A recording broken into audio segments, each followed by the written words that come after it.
April. Can't you see that Kendall's eating garlic bread? Abby wanted us to hate each other. JoJo's gonna fire this group up a little bit. We're all gonna have fun. She's gonna go, she's gonna do the solo, it's gonna be good, and we're all gonna have fun.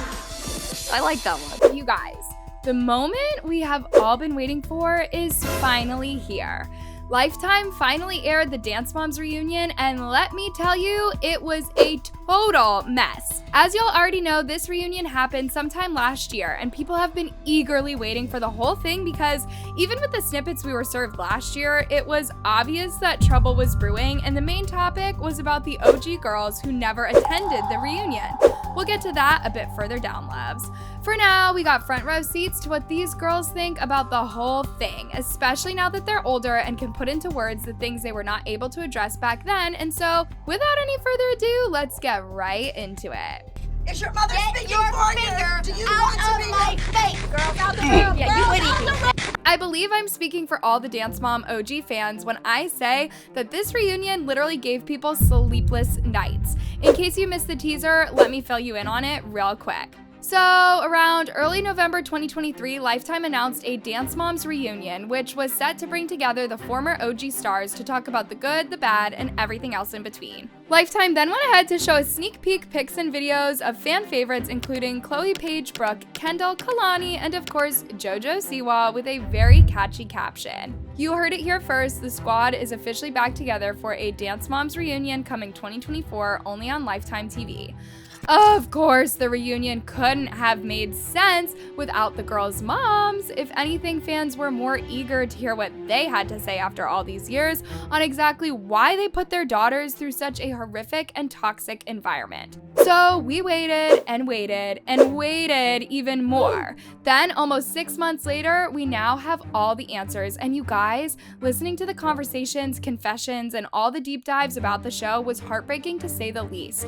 They literally talked about the good, bad, and everything in between, just as Lifetime had indicated. First of all, it was quite surprising that some of these girls had never even met each other. Like, ever. And this reunion was literally their first encounter. This is something fans may have failed to recognize because it has always felt like all the OGs danced together throughout all the show's seasons. For instance, this was the first time JoJo was meeting both Brooke and Paige because the two left before JoJo joined. Funny enough, Brooke and JoJo have gone off on each other on social media, and Brooke mentioned that she was super nervous to meet JoJo in real life. In case y'all have forgotten about the JoJo Brooke drama, so back in 2020, Brooke made a video about how Facebook had suggested that she add Abby Lee Miller as her friend. Facebook telling me I have a new friend suggestion.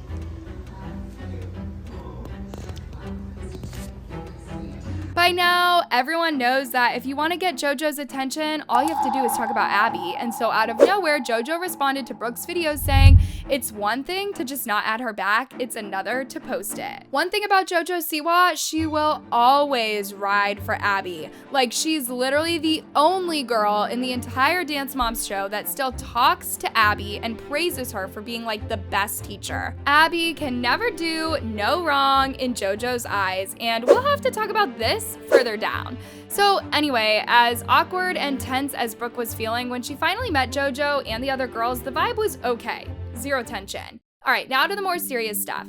As the reunion unfolded, they now got to talk about more serious matters. It was time for everyone, including the moms, to talk about their thoughts and feelings. Chloe, Paige, Brooke, and Kendall took center stage to address the fact that the likes of Maddie were MIA. But not just that. Remember, not only was Maddie and the rest remaining, they literally wanted nothing to do with the show. In the case of Maddie, she can never even utter the words Dance Moms. She just calls it that show I was on. And on the same breath, Maddie never calls Abby Miller by her name. She says, former dance teacher. It is that bad, guys. And that's what these four ladies were addressing. During the questioning, the four acknowledged their absent ex-squad members who weren't there with them. They also said that they understood why some people weren't willing to relive Dance Moms because people process things differently, and some just don't want to relive a part of their life that was far from bearable. The girls' moms and JoJo were backstage the entire time, and when the camera zoomed in on them, Kalani's mom had a different opinion. Would you believe she was disappointed that some girls didn't want dance moms to be a part of their lives? Like, this woman just cannot understand why someone like Maddie struggled over the years to have a normal life and overcome the trauma dance moms caused her. In her opinion, regardless of what happened, they should be able to look past everything and be grateful that they got the opportunity that set them up for success. Strange woman. Kendall's mom sounds like those parents who would hurt their kids for years, but when the child finally moves out and cuts ties with them, they turn around and get shocked as to why they don't talk at all. Normally, when you put such parents in the spotlight and tell them how much they hurt you for years, but you never get an apology, instead it's always something along the lines of, "But I'm still your mother." It's giving toxic.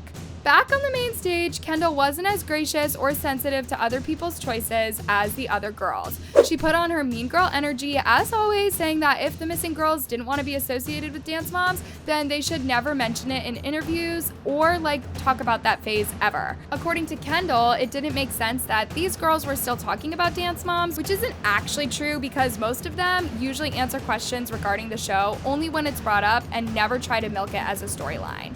Kenzie, for instance, never mentions dance moms. She mostly just addresses her anxiety and panic attacks while acknowledging that being in a toxic and extremely competitive environment as a kid was the root cause. All Maddie and Kenzie have ever said was that they just never want to go back there and that it has taken so much therapy to overcome the trauma. But that's Kendall for you, mean and super insensitive from day one.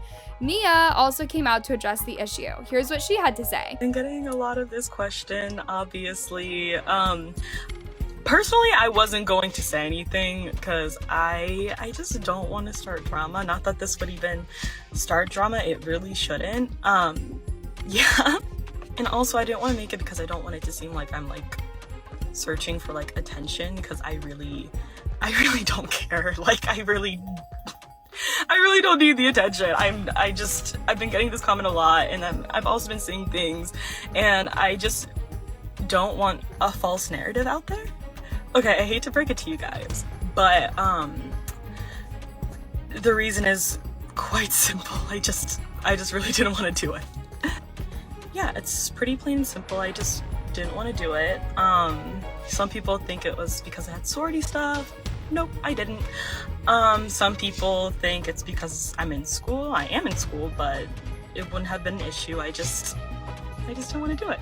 And that's a good enough answer, and that's a good enough reason. Nia even mentioned how grateful she was for such an opportunity, but it just wasn't something she wanted to be a part of anymore. And something I wanted to say is I think almost in any interview I've done, when someone has asked me about the show, I always say that I'm grateful for it. It's where I came from. It's how I got my start. It's the reason why I have such an amazing life now. Truly, I love my life. I have a fabulous life, and I'm truly enjoying it.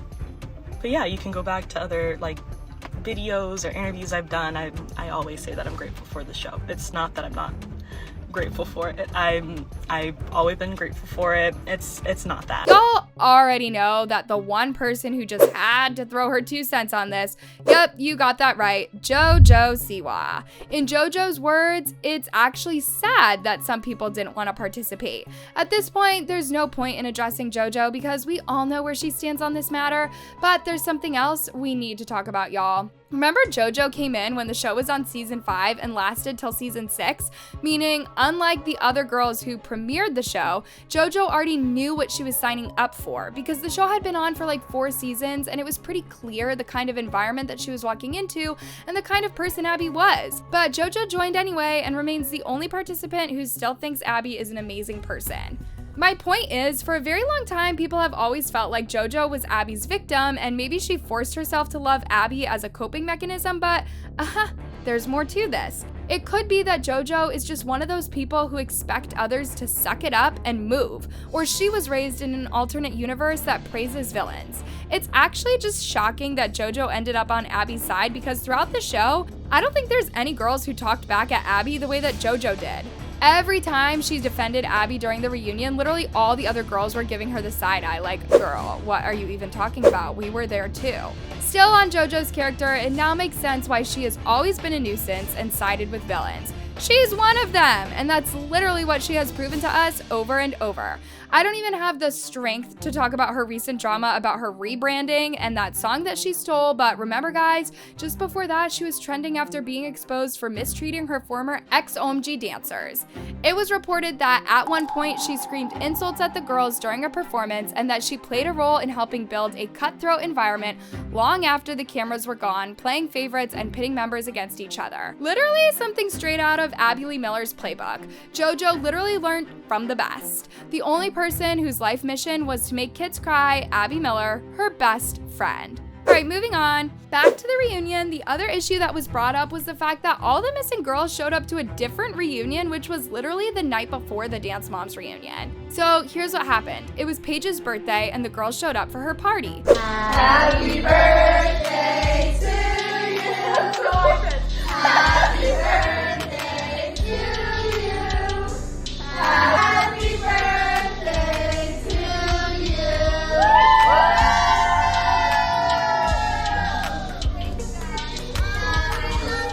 JoJo and Kalani weren't present at the party though. Maybe JoJo felt some type of way because she wasn't left out. Maybe she wasn't invited or something. But wait for it, just like her mom, Kalani also served us a dose of madness by saying Melissa, that is Maddie and Mackenzie's mom, arranged the first reunion so that no one would talk negatively about her daughters not attending the second reunion. But it gets worse, y'all, because the girls' moms agreed with Kalani. When Brooke's mom FaceTimed Chloe's mom, Christy, who didn't make it to the reunion shoot, Christy backed up what Kalani had said, adding that Melissa has been playing everyone all along. According to them, getting all the girls together just before the big reunion was Melissa's wicked plan, and they also raised why Melissa had decided to host Paige's birthday. What did I tell y'all? Literally back to the Dance Moms mess, but without Abby. This is why most people are always sorry for the girls, but don't extend the same remorse for their moms. They are just as toxic and say the most problematic stuff just to start a war. If you think Christy stopped there,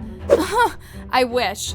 Would you believe that she even told JoJo Siwa that maybe the reason she wasn't invited to Paige's birthday was because Melissa was jealous that JoJo was more successful than her daughters, Maddie and Mackenzie? It literally makes sense why these two girls opted not to attend, because what madness is this?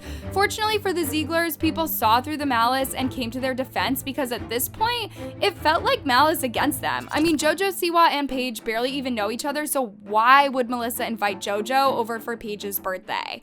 I don't know what this is with JoJo and Kendall, but they really go over and beyond to bring others down. So just like the teaser, even the actual reunion couldn't be complete without discussing absentees, so let's talk about it. As you can tell by now, the reunion had all sorts of emotions, because on the one hand, it was so fulfilling to see the OG girls that have done so well for themselves.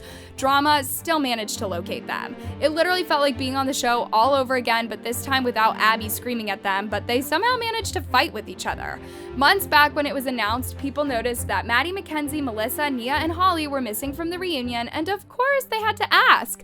JoJo, Siwa, and Kendall decided to make this their moment by shading the missing girls, causing an even bigger rift between them. JoJo Siwa decided to brew war when she responded to a comment asking where the likes of Maddie were. JoJo said, "Grateful for this day, for everyone wondering about the people missing. Everyone was invited today, but only some wanted to be here." Basically, JoJo just wanted to start some drama because she didn't have to involve herself with such. It's no wonder JoJo and Kendall are friends. They have so much in common because Kendall did the exact same thing. Kendall posted some pictures and videos of the girls during the reunion, and a fan wrote, "Meanwhile, Maddie thinks she's too good for this now." And guess what? Kendall hit the like button on that comment. Like, she literally thinks Maddie didn't attend because she's better than the rest of them.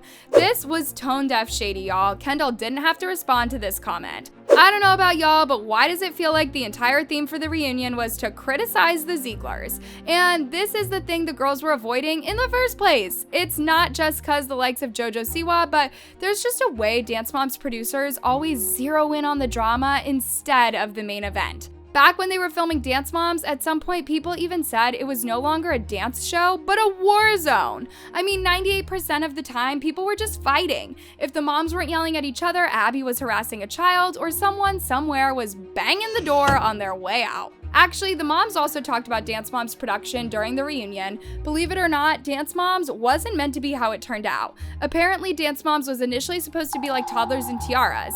The craziest bit is that even Abby Miller was only supposed to appear in a few episodes, but the producers liked her personality so much that they decided to make her the official instructor, especially after this episode. Yes, I am a minister. Let's play the Bible game, Abby. Reagan, goodbye. Out. Out. You're not throwing her out. Oh, yes, I am. And you with her. Go. No, you're not. Yes. Every week we put the trash out. Go. Does it not hit in your head that maybe you're wrong? No. Do you not get it? I don't get it. I know I'm right. Why are you right?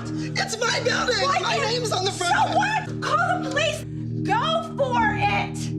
I'm sorry, Go girls. for it. There's a psycho in every batch. A psycho. Yes, her name's Abigail Miller. Hi, I need an police have an parent that's out of control. Pardon? She does not have weapons, just her mouth. But before Abby started spitting fire, the mom said she was actually super nice and really vibed with the girls. Like, she would even take them out and all, until the production team demanded for some drama because they needed viewership to shoot through the roof. That's literally how Abby was turned into a monster, and to date, Abby remains a villain when the actual masterminds are behind the cameras and also smiling all the way to the bank. Talking about Dance Moms is always a tough balance because on the one hand, we must admit the fact that so many of the girls are now thriving because of the show. But on the other hand, we can't ignore how the show really messed them up, and now as young adults, literally all of them have talked about going to therapy to deal with the anxiety and toxicity that the show brought them. Do you go to therapy? Like, I how do. did you? Okay. I'm like very actively in therapy. I am too. I love. Anyways, loves, that's it for the Dance Moms reunion mess. Years after being in such a competitive show, and even with some of the members meeting for the first time, here was nothing much to be discussed other than Maddie and the other absentees. At this point, we can just say that Maddie ran the show. Let me know what y'all think about this, loves, and see you all in the next video.